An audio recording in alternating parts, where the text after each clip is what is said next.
Hey guys, welcome to Tutorial Guru. Today we'll be learning how to turn off Instagram notifications, and now let's dive right in. Now to turn off Instagram notifications, first open up your Instagram app, and before we proceed guys, do make sure to subscribe to my channel because it gives me a lot of support and motivation. And on this interface guys, in order to turn off your Instagram notifications, at the bottom right corner of the screen you can see your profile picture icon. Tap on that, and on this interface again at the top right corner of the screen tap on the three-lined icon.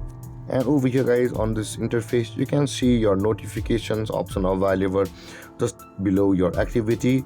Tap on notifications, and over here guys you can either pause the specific notifications you want or just tap on pause all, and all of the notifications will be paused until you can choose a time until when do you want to pause all of your notification.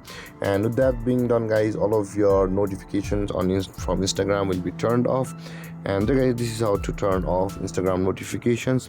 And if you have any confusions or questions regarding the topic, feel free to comment in the comment section below, and don't forget to like, subscribe and hit that bell icon for more videos. Thank you for watching guys. Peace.